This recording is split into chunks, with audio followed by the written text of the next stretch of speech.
చెప్పండి అమ్మా, అంటే ఇప్పుడు ఇప్పటి నుండి ఉంటున్నారు ఇక్కడ, మరి గాంధీ సరోవర్ అనే ప్రాజెక్ట్ కింద విగ్రహం కడుతున్నారు.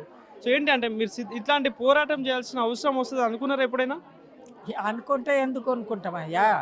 పోరాటం చేయాల్సి వస్తుంది, ఇండ్లు కూలగొట్టాల్సి వస్తుంది అనుకుంటే మేము ఎందుకు అనుకుంటాము ఇల్లు? మరి రాజశేఖర్ రెడ్డి ఉన్నప్పుడు ఏం చేసిండు? అప్పుడు ఇచ్చిండు పర్మిషను. ఆ? కానీ ఇప్పుడు కూలగొడతామంటే ఎట్లా? కాంగ్రెసే కదా.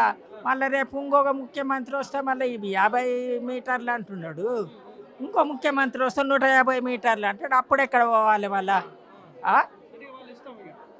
అదేనా, నేను అదే అడుగుతున్నా. వాళ్ళ ఇష్టమేనా? ఇప్పుడు నాకు ఒక పిల్లగాడు పుట్టి, ఓ తల్లికి ఓ పిల్లగాడిని కానీ ఉంటుంది, ఓ 10-12 ఏళ్ళు పెంచినాక గొంతు విసికి చంపుతుంది. చంపితే దానికి ఏం తప్పు లేదా? కాంగ్రెసే ఇచ్చింది, రాజశేఖర్ రెడ్డే ఇచ్చిండు పర్మిషను. ఈయన ఊళ్ళో కొడతా అంటే ఏంది? మళ్ళీ కాంగ్రెస్ పేరు చెప్పుకోవడం ఏంది? గాంధీజీ పేరు చెప్పుకోవడం ఏంది? ఎందుకు చెప్పుకుంటున్నారు? ఆ పవిత్రుల పేరు ఎందుకు చెప్పుకుంటున్నారు?